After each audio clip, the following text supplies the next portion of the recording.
Que la paix et la grâce soient avec vous tous. Aujourd'hui, mes frères et sœurs, aujourd'hui, nous allons faire Marc 1er du verset 21 jusqu'au verset 31. Nous allons commencer par un salut. Amen. Père, nous te disons merci pour ta grâce et ta miséricorde. Merci Seigneur pour le moment de ta faveur. Seigneur, tu es le Dieu Tout-Puissant. Nous te disons merci pour ta présence bénie en nous au nom de Jésus-Christ. Amen. Amen. Comme j'ai dit avant de présenter, nous faire Marc 1er du verset 21 jusqu'au verset 31. Nous allons commencer par grâce à Dieu. Amen. Il se rendit à Capernaum et le jour du sabbat, Jésus entra d'abord dans la synagogue et il enseigna. Il était frappé de sa doctrine car il enseignait comme ayant autorité et non pas comme les scribes. Il se trouva dans la synagogue un homme qui avait un esprit impur et qui s'écria, « Qu'y a-t-il entre nous et toi, Jésus de Nazareth? Tu es venu pour nous perdre. Je sais qui tu es, le Saint de Dieu. » Jésus le menaça, disant, « Tais-toi et sors de cet homme. » Et l'esprit impur sortit de cet homme en l'agitant avec violence et en poussant un grand cri. Tout fut saisi de stupéfaction, de sorte qu'ils se demandaient les uns les autres, « Qu'est-ce que c'est ceci? » Une nouvelle doctrine, il commande avec autorité, même aux esprits impurs, et ils lui obéissent. Et sa renommée se répandit aussi dans tous les lieux et d'environnement de la Galilée. En sortant de la synagogue, il se rendit avec Jacques et Jean à la maison de Simon et André. La belle-mère de Simon était couchée ayant la fièvre. Et aussitôt on parla d'elle à Jésus, s'étant approché, et il la fit lever en lui prenant la main. Et à l'instant, la fièvre la quitta, puis elle est servie. Amen. Par grâce à Dieu. Ils se rendirent à Capernaum, et le jour du sabbat, Jésus entra d'abord dans la synagogue et il enseigna. Il était frappé de sa doctrine, car il enseignait comme ayant autorité et non pas comme les scribes. Il se trouva dans leur synagogue un homme qui avait un esprit impur et qui s'écria, « Qu'y a-t-il entre nous et toi, Jésus de Nazareth? Tu es venu pour nous perdre. Je sais qui tu es, le Saint de Dieu. » Jésus le menaça, disant, « Tais-toi et sors de cet homme. » En l'agitant avec violence, et l'esprit impur sortit de cet homme en l'agitant avec violence et en poussant un grand cri. Tous furent saisis de stupéfaction, de sorte qu'ils se demandent les uns aux autres, « Qu'est-ce que ceci? Une nouvelle doctrine, il commande avec autorité. » Même aux esprits impurs, et ils obéissent, et sa renommée se répandit aussitôt tous les lieux environnants de la Galilée. En sortant de la synagogue, il se rendit avec Jacques et Jean à la maison de Simon et d'André. La belle-mère de Simon était couchée, ayant la fièvre, et aussitôt on parla d'elle à Jésus. S'étant approché, il la fit lever en lui, prenant la main, et l'instant la fièvre la quitta, puis elle les servit. Amen. Amen.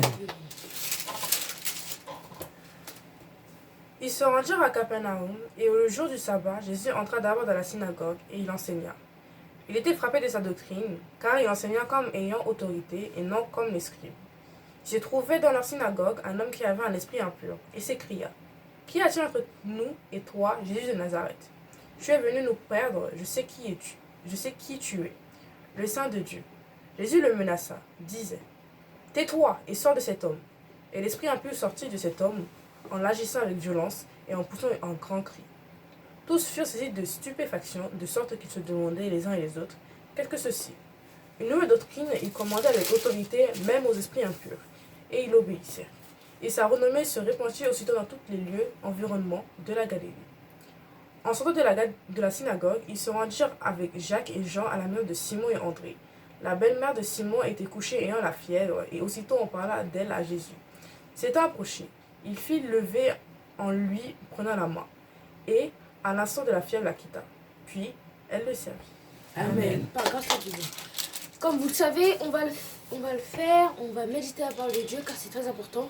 Ne pas méditer la parole de Dieu, c'est lire la Bible vaguement, sans importance et sans intérêt. Donc nous allons méditer la parole et l'approfondir. Amen. Ils se rendirent à Capernaum et le jour du sabbat, Jésus entra d'abord dans la synagogue et il enseigna. Il se rendit à Capernaum et le jour du sabbat, il a enseigné à la synagogue. Il enseigne. Il était frappé de sa doctrine, car il enseigna comme ayant autorité et non comme les scribes.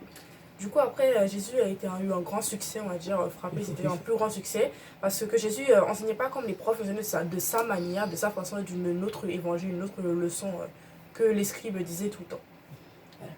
Il se trouva dans leur synagogue un homme qui avait un esprit impur et qui s'écria, ils étaient dans la synagogue des pharisiens et des scribes, et un homme qui avait l'esprit impur. Bon, bien sûr, à cette époque, les scribes et les pharisiens n'avaient pas encore l'expérience pour guérir les maladies et aussi ceux qui avaient des plaies, ceux qui avaient des blessures et les démons. Donc, ils ne pouvaient rien faire à cet homme, juste le laisser, puisque à cette époque, ils pensaient qu'il était fou. Il y avait Dieu. Voilà, mais à cette époque, quand les gens avaient des démons, ils disaient les gens ils étaient fous, donc ils prenaient Il pas ne pouvait importance. pas guérir. Voilà, et l'homme impur, il a crié. Secret. Qui as-tu entre nous et toi, Jésus de Nazareth? Tu es venu pour nous perdre, je sais qui es-tu, le Saint de Dieu. Du coup, là, on peut voir que là, il dit nous, c'est-à-dire qu'il n'est pas seul, ils sont plusieurs dans le même corps, plusieurs ondes dans un seul même corps. On peut voir que, on peut comprendre que l'homme souffre beaucoup parce que avoir plusieurs démons en soi, je vous promets, un seul, c'est beaucoup. C'est vrai. Alors plusieurs, c'était douloureux. Du coup, ils ont demandé quel rapport entre lui et Jésus, c'est-à-dire qu'ils savaient très bien que c'était le moment pour eux de partir.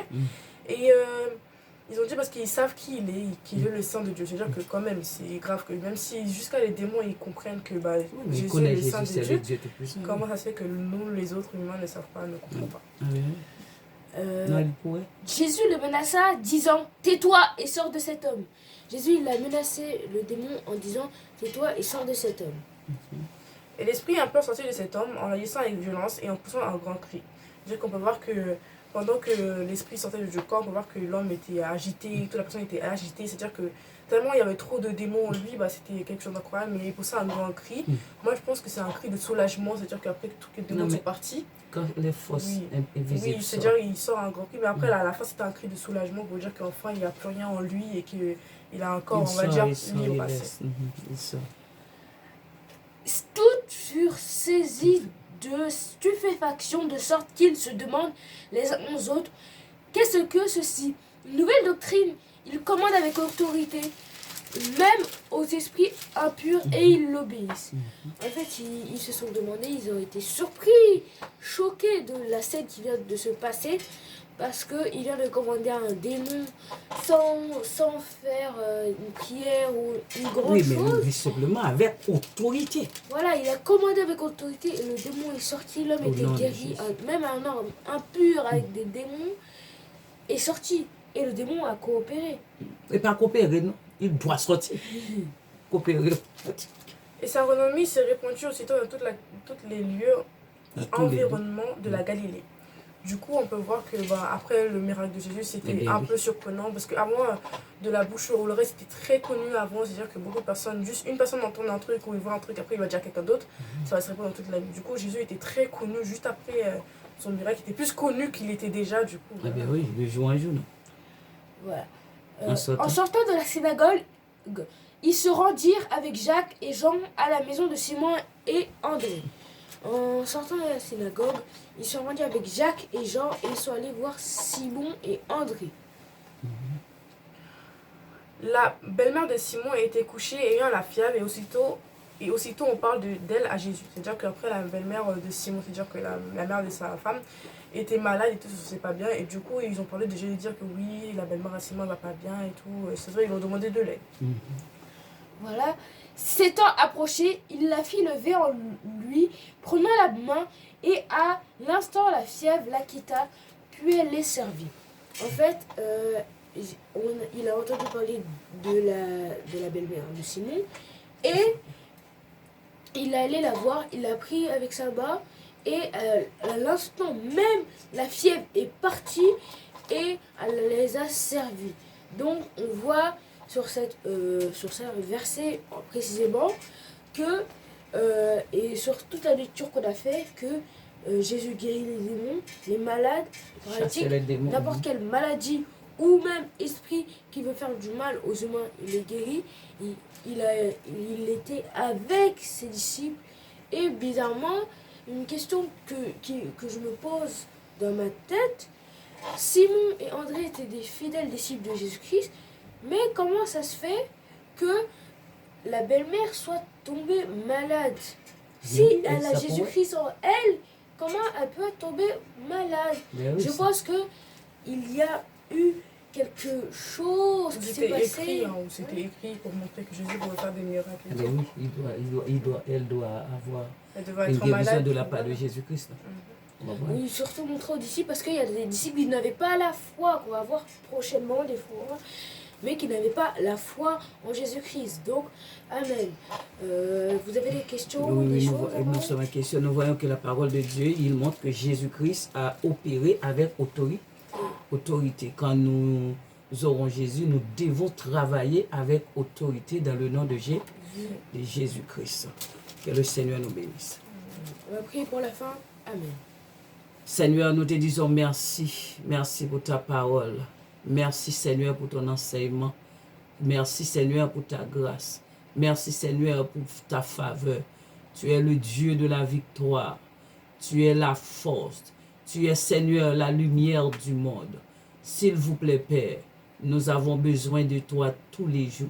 S'il vous plaît Père, que ta grâce nous accompagne. Nous te disons merci au nom de Jésus-Christ. Amen. Que le Seigneur vous bénisse. Amen. Au revoir mes bien-aimés. Que le Seigneur nous bénisse.